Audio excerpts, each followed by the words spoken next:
Imagine करें कि आप एक बोट पर अपनी फैमिली के साथ नीले समुद्र में छुट्टियां गुजारने गए हैं। चारों तरफ दूर दूर तक पानी फैला हुआ है और सब कुछ नॉर्मल दिखाई देता हो, लेकिन तभी एक लम्हे में सब कुछ बदल जाए। अचानक समुद्र का पानी कहीं गायब हो जाए और आप समुद्र के नीचे की वीरान जमीन पर फंस जाएं। ऐसे में आपके दिमाग में कई सवाल आएंगे। आखिर समुद्र का सारा पानी कहाँ गया? क्या ये पानी दोबारा वापस आएगा? तो चलिए ये सभी सवालों के जवाब जानते हैं इस फिल्म से, जो आपको सांस रोकने पर मजबूर कर देगी। कहानी की शुरुआत में हम एक फैमिली को देखते हैं जो एक बोट पर कैरेबियन ओशन के बीच में मौजूद होते हैं। ये फैमिली बेन नाम के इस लड़के का बर्थडे सेलिब्रेट करने के लिए समुद्र के बीच में आए होते हैं, एक यादगार पल बनाने के लिए। वो सभी बहुत खुश थे, लेकिन उन्हें पता नहीं था कि ये खुशी कुछ ही देर की मेहमान है। कुछ पल के लिए सब कुछ नॉर्मल चल रहा होता है। जब वह सभी समुद्र का व्यू एंजॉय कर रहे थे तो बेन की मॉम समुद्र में स्विमिंग करने के लिए जंप कर देती है, जबकि बेन और उसके फादर फिशिंग करने में बिजी थे। लेकिन तभी अचानक से बेन की मॉम जूलिया को समुद्र में ऐसा फील हुआ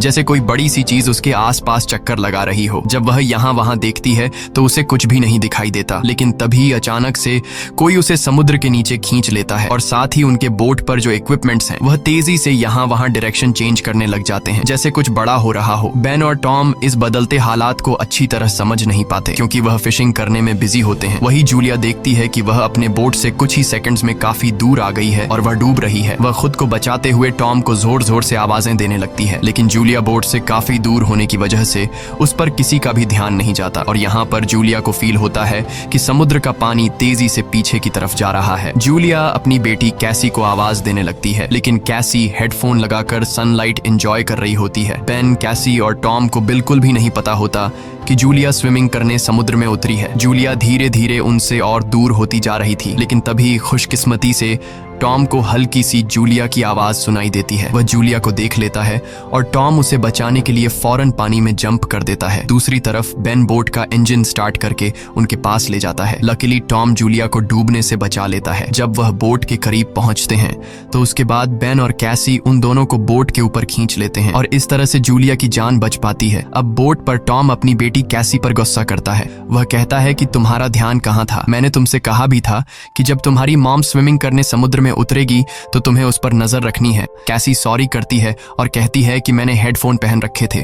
खैर, अब जूलिया सेफ थी। टॉम कहता है कि अब कोई भी बिना बताए स्विमिंग करने नहीं जाएगा और अगर कोई जाएगा भी तो पहले किसी न किसी को इन्फॉर्म करेगा। वो सभी टॉम की बात पर अग्री हो जाते हैं और अब रात होने वाली होती है, इसीलिए वह सब बेन की बर्थडे सेलिब्रेट करने के लिए तैयारी करने लगते हैं। रात को बर्थडे सेलिब्रेट करने के बाद कैसी के बॉयफ्रेंड का वीडियो कॉल आ जाता है।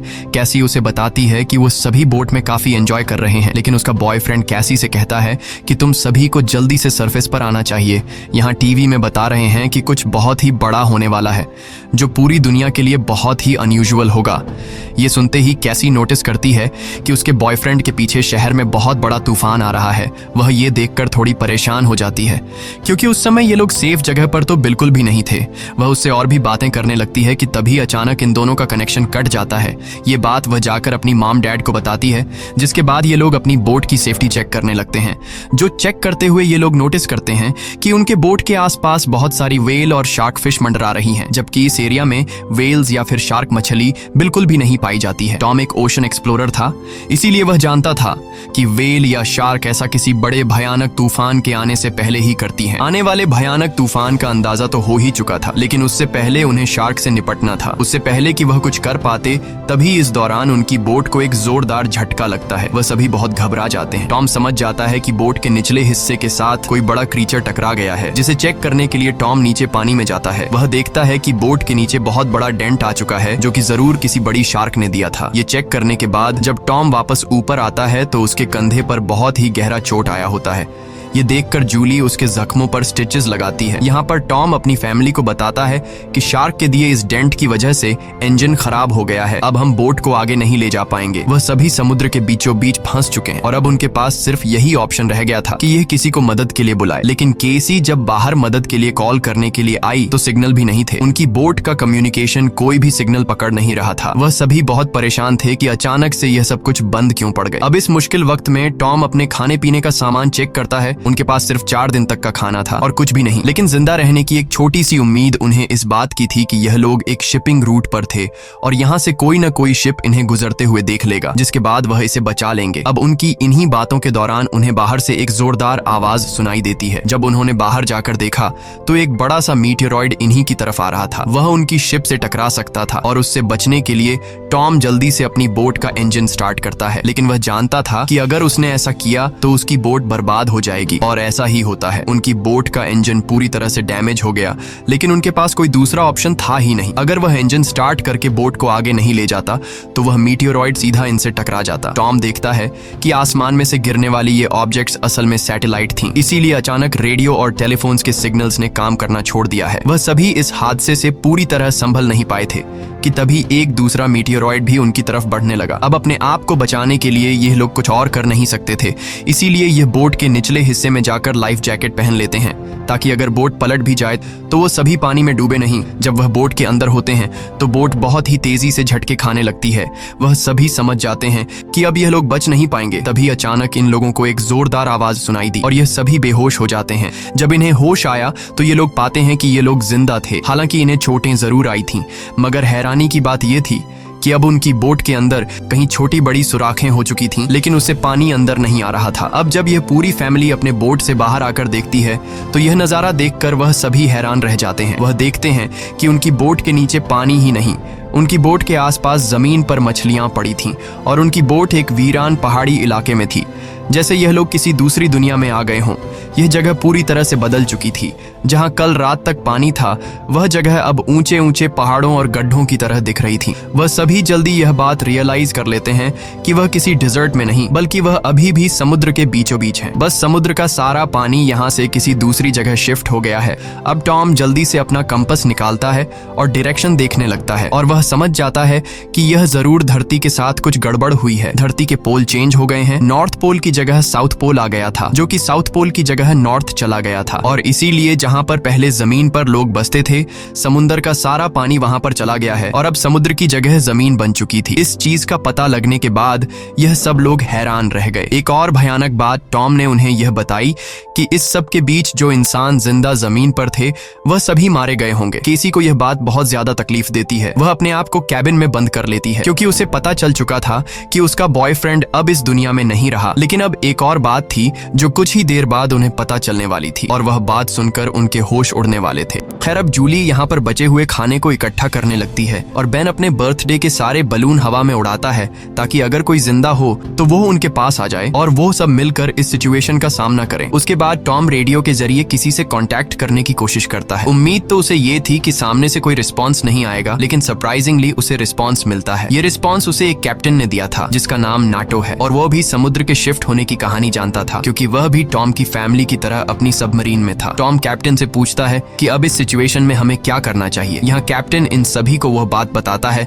जिससे उनके पैरों तले जमीन खिसक जाती है। कैप्टन टॉम को बताते हैं कि अर्थ के जो पोल चेंज हुए हैं वे लगभग एक हफ्ते में फिर से अपनी जगह वापस आ जाएंगे, यानी एक हफ्ते बाद समुद्र वापस अपनी जगह पर आएगा और उस समय उसकी लहरें बहुत खतरनाक होंगी। इसलिए कैप्टन टॉम से कहता है मैं तो सबमरीन के जरिए सरवाइव कर लूंगा, मगर तुम जल्दी से जल्दी अपने लिए कोई ऊंची सी जगह देखो और वहां चले जाओ क्योंकि वहां पर तुम्हारे बचने के चांसेस ज्यादा होंगे। ये बात सुनते ही जूली फौरन अपने बच्चों से पैकिंग करने के लिए कहती है। टॉम कैप्टन से कहता है कि आपकी सबमरीन के अंदर भी बचने के चांसेस ज्यादा हैं, तो क्या आप मेरे फैमिली को रख लेंगे? कैप्टन कहता है कि जरूर भाई, मैं ऐसा करना तो चाहता हूँ लेकिन मैं कर नहीं सकता क्योंकि मेरी सबमरीन के अंदर मेरा एक साथी मारा गया है और यहाँ पर सिर्फ 2 लोगों की ही जगह है। मैं एक आदमी को तो रख सकता हूँ लेकिन फिर भी एक बाहर ही रहेगा। और यहाँ पर टॉम कैप्टन से रिक्वेस्ट करता है कि प्लीज आप मेरे दोनों बच्चों को किसी तरह से रख लें, इसके बदले में आपको हमारे पास बचा सारा खाना दे दूंगा। जिसके बाद कैप्टन उसकी बात मान लेता है और कैप्टन टॉम को मैन्युअली मैप पर अपना लोकेशन समझा देता है। उसके बाद टॉम उस सबमरीन की लोकेशन का अंदाजा लगाता है और वो अपनी वाइफ को बताता है कि हम सिर्फ 2 दिन में वहां तक पहुंच जाएंगे, यानी ये समुद्र का पानी वापस आने से पहले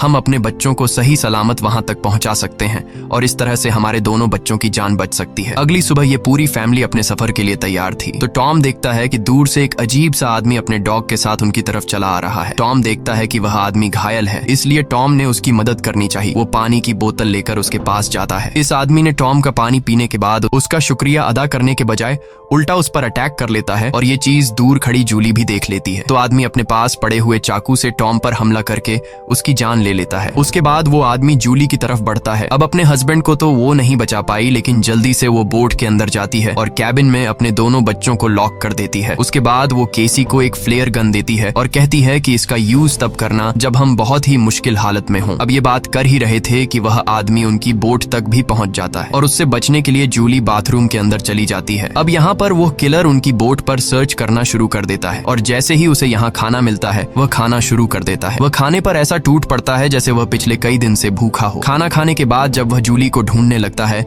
उसके बाद वह सीधा कैबिन की तरफ जाता है, लेकिन वहां जाकर उसे पता चलता है कि जहां से आवाज आ रही थी वहां कोई भी नहीं है। दरअसल जूली बोट में हुए छेद से निकलकर यहां से बाहर निकल चुकी थी, लेकिन उस आदमी का जो डॉग होता है वह जूली को देख लेता है और जूली पर भौंकने लग जाता है। अब मजबूरी में जूली को उस डॉग को चुप कराने के लिए उसे मारना पड़ता है और वह खुद बोट के नीचे छुप जाती है। हालांकि वैसे तो वह उस किलर को नहीं मिल पाती, लेकिन जब वह बाहर झांक कर अपने डॉग को मरा देखता है तो वह समझ जाता है कि जूली बोट से बाहर है। अब जैसे ही वह उसे पकड़ने के लिए बोट से नीचे उतरा तो जूली वापस बोट के ऊपर जाकर एक टूटे हुए शीशे को अपना रास्ता बनाते हुए फिर से बोट के अंदर आ जाती है। लेकिन थोड़ी देर में यहाँ पर जूली उस आदमी के हाथों पकड़ी जाती है। वह उसे उसके बालों से पकड़ के उसे मारने लग जाता है। वह जूली का गला दबाने लगता है। अब वह किसी तरह से खुद को बचाने के लिए उस किलर से लड़ने लगती है। कैसी जो ये सब केबिन से देख रही थी, उसे याद आता है कि ये फ्लेयर गन यूज करने का अच्छा मौका है। वो फ्लेयर गन चला देती है जिससे आदमी दूर जा गिरता है, लेकिन उसे ज्यादा कुछ नहीं होता, बस उन्हें भागने का मौका मिल जाता है और बोट में आग भी लग जाती है। अब जूली जल्दी से अपने दोनों बच्चों को बचाने के लिए उस बोट से बाहर निकल जाती है। बोट से निकलते वक्त वो किलर एक बार फिर से जूली पर हमला करता है, लेकिन इस बार जूली उसे लात मारते हुए पीछे गिरा देती है। बाहर जाने के बाद कैसी और बेन अपने फादर की डेड बॉडी को देखकर रोने लगते हैं। उन्होंने इस सब की बिल्कुल उम्मीद नहीं की थी। बेन अपने पिता की मौत का खुद को जिम्मेदार ठहराता है। वो कहता है कि न मैं वो बलून ऊपर छोड़ता और न ही आदमी उन्हें देखकर यहाँ आता। अब यहाँ पर जूली भी अपने हस्बैंड से लिपट कर रो रही थी कि तभी वो देखती है कि वो किलर उनकी जलती हुई बोट से बाहर निकल आता है और अब उनके लिए यहाँ पर रुकना सेफ नहीं था, इसीलिए वो अपने दोनों बच्चों को लेकर यहाँ से भागती है। कुछ ही देर बाद उनकी जलती हुई बोट ब्लास्ट हो जाती है। भागते भागते ये लोग काफी थक चुके थे, इसलिए ये एक पहाड़ी के पीछे आराम करने के लिए रुक जाते हैं, क्योंकि उन्हें लग रहा था कि शायद इस किलर ने यहाँ उनका पीछा छोड़ दिया है। बेन यहाँ पर भी रो रहा था। कैसी उसे हौसला देते हुए पीने के लिए साफ पानी देती है, लेकिन बेन पानी पीने से भी इनकार कर देता है। जूली अपने बेटे को समझाती है कि इसमें तुम्हारी कोई गलती नहीं, वो तो तुमने मदद के लिए बलून हवा में उछाले थे। तभी जूली ने देखा कि वो किलर अभी भी उनके पीछे आ रहा है। अब तीनों जल्दी से किलर से बचने के लिए भागना शुरू कर देते हैं। भागते भागते ये लोग बहुत थक चुके थे, लेकिन जब भी ये पीछे मुड़कर देखते हैं तो वो किलर उनके पीछे ही आ रहा होता था। अब ये लोग रुकते नहीं,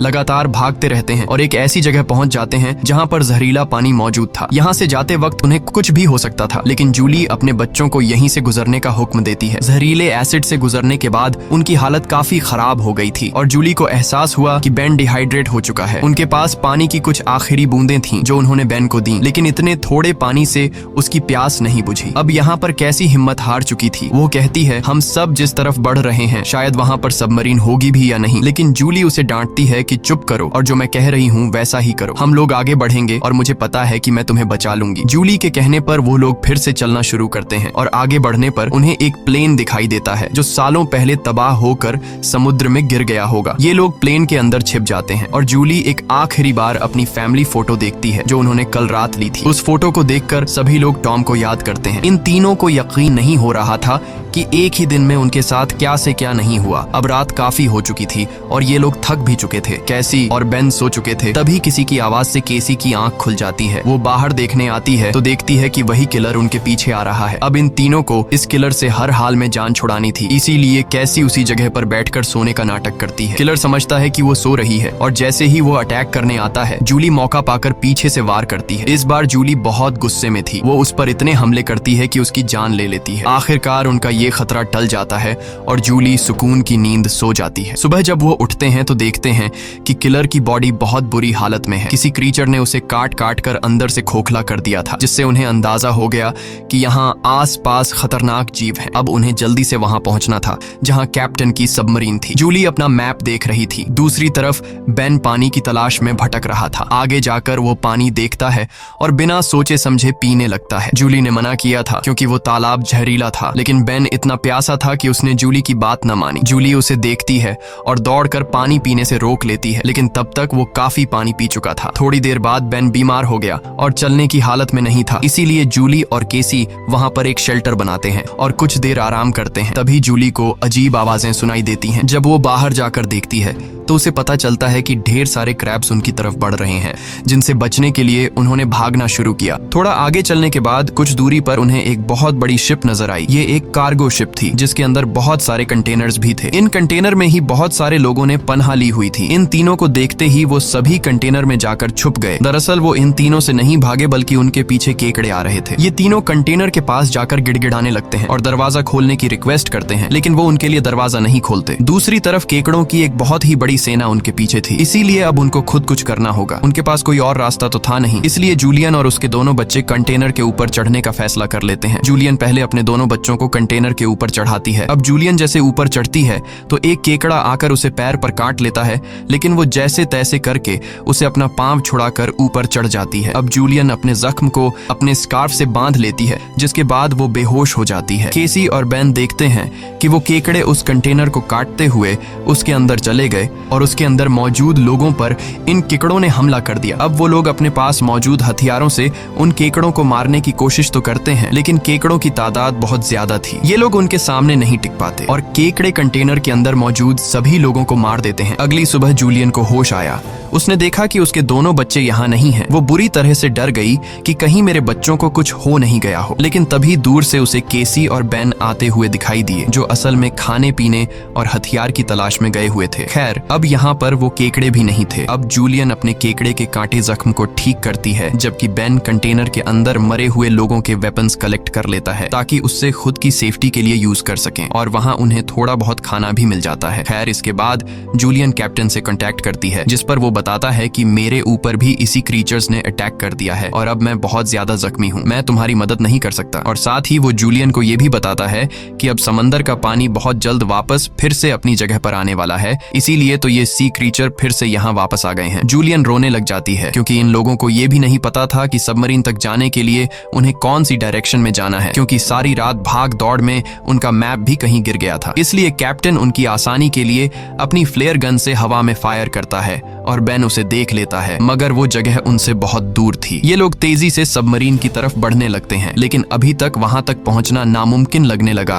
क्योंकि वहां पहुंचने तक उन्हें एक चट्टानी रास्ते से गुजरना पड़ता है, जहां से गुजरते हुए उन्हें शायद फिर से उन केकड़ों का सामना करना पड़ सकता है, जिससे उनकी जान जा सकती थी। अब केसी को भी अपनी माँ पर तरस आने लगता है कि उनकी माँ का क्या होगा। कैप्टन तो हम तीनों में से मुझे और मेरे भाई को सबमरीन में रख लेगा, लेकिन जूलियन का क्या होगा, क्योंकि अब कुछ ही देर में पानी आने वाला है। जूलियन केसी से कहती है कि तुम्हें ये सब सोचने की जरूरत नहीं, जब हम सब मरीन तक पहुंच जाएंगे तो वहां डिसाइड करेंगे कि हमें क्या करना है, और कहती है कि चलो आगे बढ़ो। वहां से आगे बढ़ते हुए उनकी किस्मत उन्हें एक बार फिर से धोखा देती है। वहां पर लैंडस्लाइड होने लगती है, जहां जूलियन जो सबसे पीछे थी उसके आगे आकर एक बड़ा सा पत्थर गिर गया और वो वहीं पर फंस जाती है। अब केसी अपनी माँ के बिना आगे नहीं बढ़ना चाहती थी, लेकिन वो उसे कसम देती है कि तुम हर हाल में खुद को और अपने भाई को बचाओगी। अब इसीलिए केसी अपने भाई को लेकर आगे बढ़ने लगती है। जब वो लोग सबमरीन तक पहुंचते हैं तो उन्हें वहां पर कोई भी नहीं मिलता। ये दोनों जोर जोर से सबमरीन का दरवाजा खटखटाने लगते हैं, लेकिन तभी पीछे से कैप्टन आता है, जो बुरी तरह से जख्मी था। कैप्टन ने बताया कि देखो, सबमरीन में 3 लोग बैठ सकते हैं और मेरे बचने के चांस बहुत कम है, इसीलिए अगर मैं सबमरीन में बैठकर पानी से बचते हुए ऊपर सरफेस तक पहुंच भी जाता हूं तब भी मैं नहीं बच पाऊंगा। ये बात सुनकर केसी जल्दी से वापस पीछे मुड़ गई और तेजी से जूलियन की तरफ आने लगी। वहां फिर से उन केकड़ों का सैलाब आने लगता है, जहां पर जूलियन अपनी गन से उन सबको शूट करने लगती है, लेकिन कुछ ही देर में उसकी बुलेट्स खत्म हो जाती हैं। अब इससे पहले कोई क्रीचर आकर उस पर हमला करता, केसी ऊपर से उसे हाथ देती है और आखिर उसकी मदद से जूली यहाँ से बाहर निकलने में कामयाब हो जाती है और यह लोग जल्दी से भागते हुए सबमरीन तक आ जाते हैं। अब यह लोग बिना ज्यादा वक्त गवाए सबमरीन के अंदर बैठ जाते हैं और वो भयानक केकड़े भी उनके पीछे आ जाते हैं, लेकिन तभी एक बहुत ही बड़ी भयानक समुद्री लहर उन्हें अपनी तरफ आती हुई दिखाई देती है, जो कई 100 मीटर ऊंची थी, दिखने में बहुत ही खतरनाक लग रही थी। वह तेजी से जोरदार तरीके से उनके के सबमरीन से आकर टकराती है, जिससे यह लोग बेहोश हो जाते हैं। जूली को जब होश आया तो हैरानी की बात थी कि उनकी सबमरीन पानी में नहीं थी, बल्कि समुद्र की वह बड़ी लहर उनकी सबमरीन को बहाकर एक शहर में ले आई थी, जो कि पूरी तरह से तबाह हो चुका था, जिसे देखकर साफ समझ आ रहा था कि जमीन से अब इंसानों का सफाया हो चुका है। और बस यही सीन दिखाते हुए ये फिल्म खत्म हो जाती है। अगर वीडियो आपको अच्छी लगी हो तो हमारे चैनल को सब्सक्राइब और वीडियो को लाइक जरूर कीजिएगा। मिलते हैं।